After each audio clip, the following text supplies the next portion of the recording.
Fala, fiel, mais um vídeo aí no canal, tá frio pra caralho aí, tô gravando assim o vídeo. Falar sobre a vitória e classificação do Corinthians para as finais da Copa do Brasil, né? Não consegui gravar antes o vídeo aí, mas tô feliz pra caralho, mano, ver o Coringão competitivo aí. Esses dois últimos anos, né, foram um pouco, assim, até se estendendo a três, né? Um pouco triste aí não ver o Corinthians segurando entre os maiores times do Brasil aí, brigando pelas competições, né? Por mais que não vá vencer, é muito legal você ver seu time ali no, nas semanas decisivas, né, parando o país, cara, eu tava sentindo muita falta disso. Porque assim, principalmente 2021, cara, bom, quando a gente tava caindo pra Atlético Goianiense, cara, pra América, sim, totalmente broxante isso, né? Mas enfim, vamos falar de coisa boa aí, cara. Corinthians 3, Fluminense 0, direto da Neoquímica Arena, né? Eu falei há 3 semanas atrás, né, o quão puto eu tava com esse negócio da mídia falando que o Fluminense era favorito, tá ligado? Não é porque deu certo, não, mas assim, desde o princípio eu coloquei o Corinthians como favorito, mano. Dá licença, cara. Assim, o Corinthians não está tendo grandes performances. Isso não quer dizer, e não quer dizer que não credencia o time a ser um dos favoritos em determinados jogos. Por exemplo, o Corinthians não é favorito contra Atlético, Palmeiras e Flamengo atualmente. Mas eu acho que é favorito, ou pelo menos joga de igual para igual com todos os outros times do Brasil, cara. Seja São Paulo, seja Fluminense, seja Internacional. Acho que o Corinthians tá num pé de igualdade ali com o Inter, mas eu acho que ele é mais forte que o São Paulo, mas o São Paulo iguala na raça ultimamente, né? Mas assim, não deixa de ser a equipe favorita. O elenco do Corinthians usualmente tá sempre com 5, 6 desfalques. E aí, assim, ou você não tem um time titular competitivo, ou você não tem um banco de reservas. E aí você fica nesse dilema, né? Então, assim, quando o Corinthians tem todas as suas peças à disposição, frescas ali, como o VP fala, o Corinthians tem sim um bom time e pelo menos 3 ou 4 substituições interessantes ao decorrer da partida, né? O problema é quando tem essa esse leque de desfalques, né? Enfim, o Corinthians ontem foi a campo com o que eu entendo que seja o melhor atualmente à disposição ali, tá ligado? Foi com Cássio no gol, Fagner na lateral direita, dupla de zaga Gil e Balbuena. Na lateral esquerda, Fábio Santos, que renovou o contrato, né? É o trio de meio-campistas. Fausto de primeiro homem, Duqueiroz um pouco pela direita, Renato Augusto um pouco pela esquerda, às vezes caindo como centralizado, né? O Du fazendo uma dupla de volantes algumas vezes com o Fausto. Na ponta esquerda, Roger Guedes alternando muito com o Yuri Alberto. No comando do ataque, Yuri Alberto. E na ponta direita, e somente lá, Gustavo Silva, né, cara? Cara, o Corinthians ele começou muito pressionante, né? Muito em cima, muito incisivo.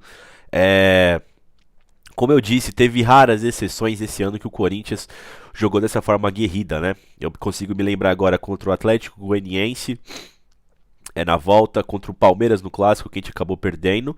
E assim, dessa forma incisiva, brigando por todas as bolas, de verdade, acho que nem contra o Boca na primeira fase foi tão assim, tá ligado? Então, mais uma vez, conseguiu se repetir na garra, na vontade, na força, né?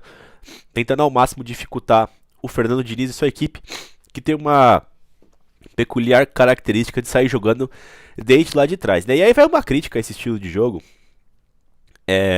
Não ao estilo de jogo, mas você querer se propor com determinadas equipes. Cara, você vê lá, eu tava assistindo Barça e Bayern, né? Eu sei que é um exemplo muito chulo, né? Não dá pra comparar o futebol europeu com o nosso. Mas só pra dar um exemplo, tá? Pô, os caras tocam a bola no Neuer, no Ter Stegen, os goleiros têm passe de meio campista, cara. Não vai errar o passe assim. O cara consegue acertar o passe de primeira, de perna esquerda, enfim. É tudo zagueiro que tem qualidade pra fazer a saída de bola como primeiro volante, né? Aí você pega um Fluminense, quem faz essa saída de bola é o Nino, o Fábio e o Manuel, cara. Porra, cara, qual a chance de dar errado? Assim, é muito grande, né?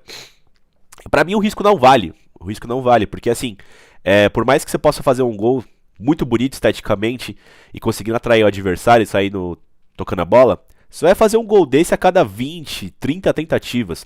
Agora, se você errar esse passe, o que ocorre muito pela qualidade dos seus jogadores aqui no Brasil, você toma gol na certa, cara. Então, assim, o Corinthians abusou muito dessa arma que o Fluminense tem, né? Dessa característica do Fluminense. Roubando a bola dos caras, né? Pressionando em cima.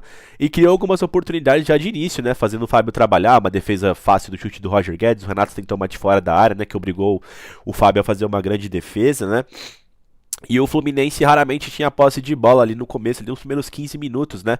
O Corinthians atormentando muito o Fluminense. Depois de um período ali, o Fluminense começou a ter mais a posse de bola, obrigou o Cássio a trabalhar no chute de fora da área, mas o Flu estava tendo muita dificuldade com a marcação muito forte do Corinthians, que assim, não ficou ideal quando recuou, né? Mas continuou muito forte e muito eficaz, né? Ao decorrer da partida. E numa jogada clássica do Fluminense, que foi sair com o Fábio, né? Cobrando tiro de meta de forma no mínimo irresponsável, né, por esse estilo de jogo. O Balbuena se adianta bastante, né, consegue dar uma cabeçada quase no meio campo. A bola para no Roger Guedes, que dá só uma ajeitadinha. E o Renato Augusto pega com muita felicidade um baita gol, né? O Renato é um daqueles jogadores que faz essa jogada parecer fácil, né? Ele quando tem o espaço aberto ali na frente da grande área, porra, é meio gol, né? Ou você já classifica como uma chance perigosa, porque geralmente ele acerta o gol, obriga pelo menos o goleiro a fazer uma grande defesa, né? E o Fábio, adiantado também, né? Por ter saído daquela forma displicente, não conseguiu correr para pegar a bola. Corinthians 1-0, grande ajeitada do Roger Guedes e que finalização do Renato Augusto, né? Que fez gol na ida e na volta, né?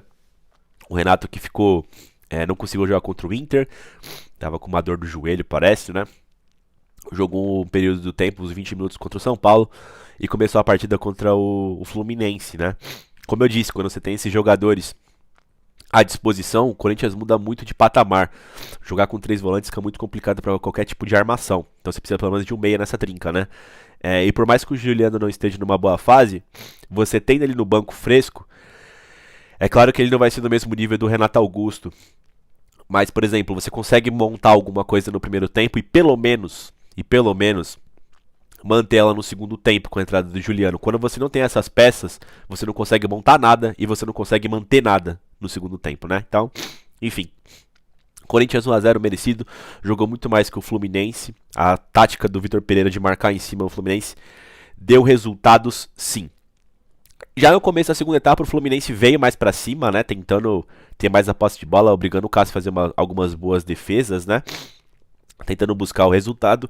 E o Corinthians se colocou numa posição mais de contra-ataque. E esses contra-ataques saíram e muitas vezes.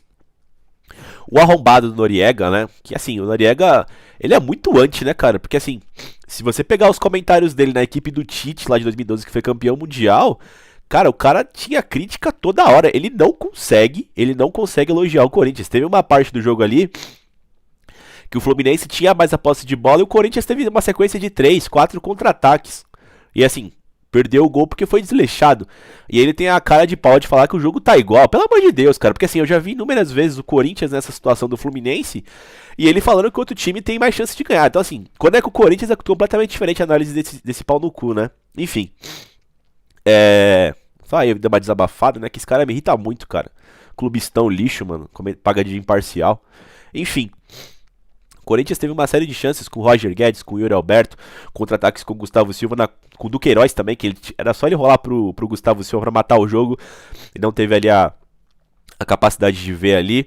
Então assim, o Corinthians estava abusando um pouco dessa sorte ali, desse formato de jogo, porque tinha que aproveitar. É o que eu falo, não tem problema de você jogar no contra-ataque, cara, é a arte da defesa.